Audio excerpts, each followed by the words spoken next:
नमस्कार दोस्तों, जय हिंद। कैसे हो भी? तो आज की क्लास में पढ़ेंगे पंचम क्रियाकलाप। क्या पढ़ेंगे? पंचम क्रियाकलाप पढ़ेंगे। ठीक है। पंचम क्रियाकलापों की बात करें तो उच्चतम स्तर के निर्णय लेने और नीतियों का निर्माण करने वाले कार्यों को पंचम क्रियाकलाप कहते हैं। ठीक है। उसके अलावा देखो आप, इनमें ज्ञान इनमें ज्ञान आधारित उद्योग पंचम क्रियाओं में जो सामान्यतः चतुर्थ क्षेत्र से जुड़े होते हैं में अनुसंधान और खोज शामिल होते हैं भाई। ठीक है। पंचम क्रियाओं में वे सेवाएं हैं जो नवीन और वर्तमान विचारों की रचना करते हैं, उनके पुनर्गठन और व्याख्या, आंकड़ों की व्याख्या तथा प्रयोग एवं नई प्रौद्योगिकी के मूल्यांकनों पर केंद्रित है। ठीक है। पंचम क्रियाकलापों में कार्य करने वाले श्रमिक श्रवण कॉलर है। क्या है? श्रवण कॉलर यानी गोल्डन कॉलर है। ठीक है। प्राय श्रवण कॉलर कहलाने वाले पंचम व्यवसाय तृतीय क्षेत्र का एक उप विभाग है। आगे बात समझ में? ठीक है सर। पंचम क्रियाकलाप में प्रतिनिधि करता है, किसका करता है पंचम क्रियाकलाप प्रतिनिधि? तो ये करेगा आपका वरिष्ठतम व्यावसायिक अधिकारी का, सरकारी अधिकारी का, अनुसंधान वैज्ञानिक का, वित्तों विधि परामर्शदाता का और उच्च वेतन वाले कुशल पेशेवर। ठीक है। आई बात समझ में? ठीक है सर। नोट वाली बात और देख लो भी। एक नोट वाली बात है कि उन्नत अर्थव्यवस्थाओं की संरचना में पंचम क्षेत्र का महत्व उसकी संख्या से कहीं अधिक होता है। ये बात आपको याद रखनी। ठीक है। ठीक है सर। और बात करो, देखो और हम बात करें इसकी। देखो आप, बाह्य स्रोतन के परिणाम स्वरूप अनेक देशों की बड़ी संख्या में कॉल सेंटर खुले हैं। कहाँ कहाँ कॉल सेंटर खुले हैं? ये प्रश्न सीधा ही बनेगा भाई। ये प्रश्न आपसे सीधा ही पूछेगा कि बाह्य स्रोतन के परिणाम स्वरूप अनेक देशों में बड़ी संख्या में कॉल सेंटर कहाँ खुले हैं।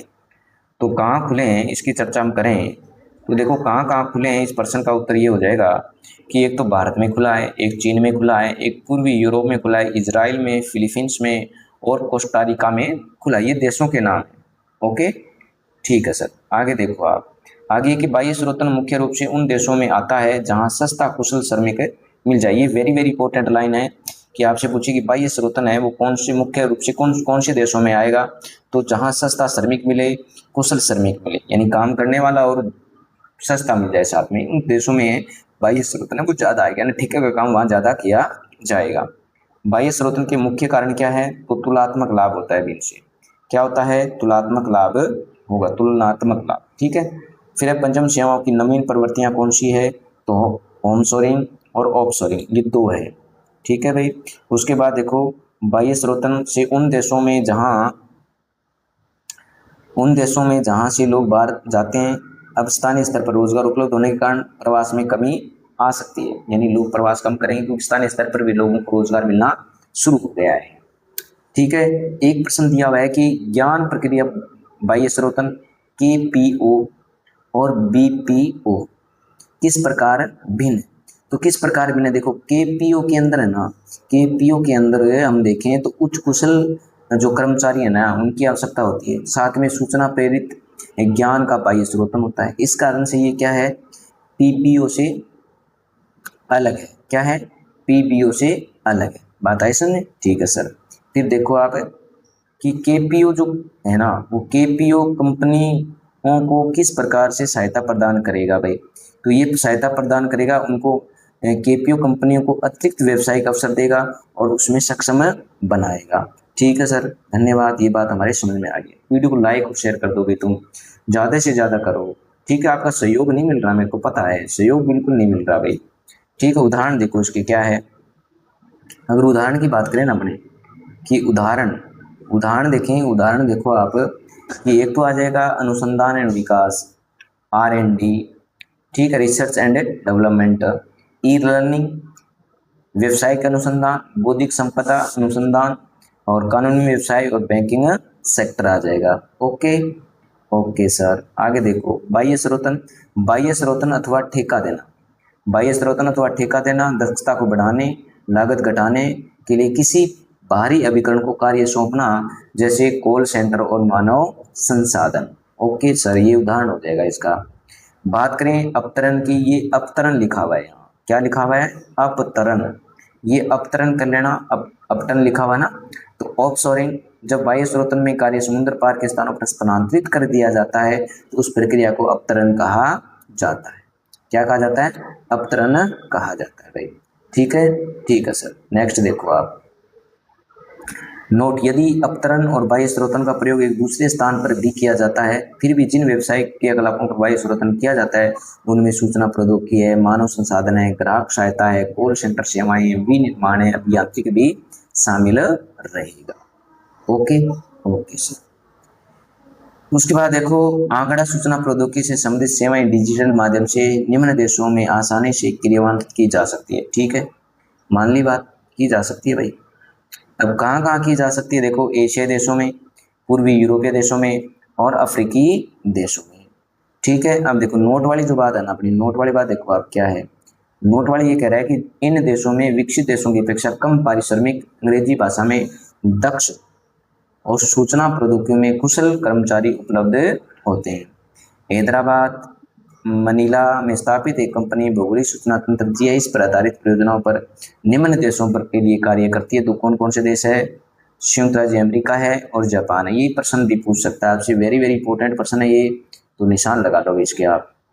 ठीक है, उसके बाद नोट में देखो आप, नोट है, श्रम संबंधी कार्यों समुद्र क्रियान्वित करने से, चाहे वह भारत, चीन अथवा अन्य अधिक जनसंख्या वाले देश हो, लागत बहुत कम हो जाती है, जिसमें सेवाएं उपलब्ध सेवाएं हैं वो लाभदायक बन जाती। जितनी लागत कम आएगी वहाँ सेवाएं ज़्यादा उपलब्ध होगी भाई। ठीक है भाई, ठीक है सर। अब है कार्य की प्रवृत्ति के अनुसार रंगों का वर्गीकरण। ये प्रकृति लिखा है ना, यहाँ प्रवृत्ति कर लेना आप। ठीक है, किताब के अनुसार, वैसे प्रकृति और प्रवृत्ति बात तो एक ही है भाई।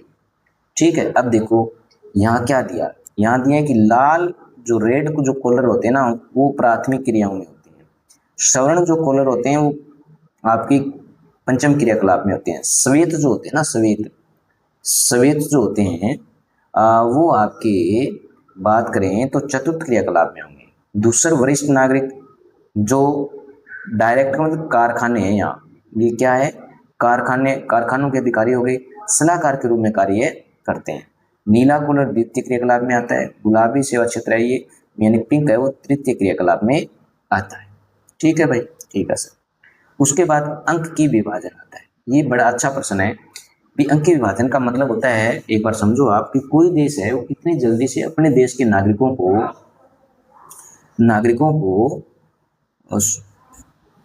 सूचना प्रौद्योगिकी या संचार प्रौद्योगिकी तक पहुंच करवा सकता है।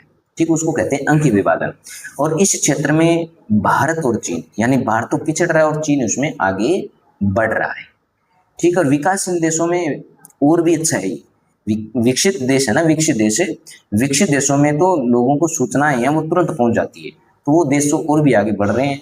देखो, सूचना संचार प्रौद्योगिकी पर आधारित विकास से मिलने वाले अवसरों का वितरण पूरे विश्व में आसान रूप से बांटा हुआ है। ठीक है भाई, ठीक है। देशों में विस्तृत आर्थिक, राजनीतिक और सामाजिक विभिन्नताएं पाई जाती है, यह बात एकदम राइट है।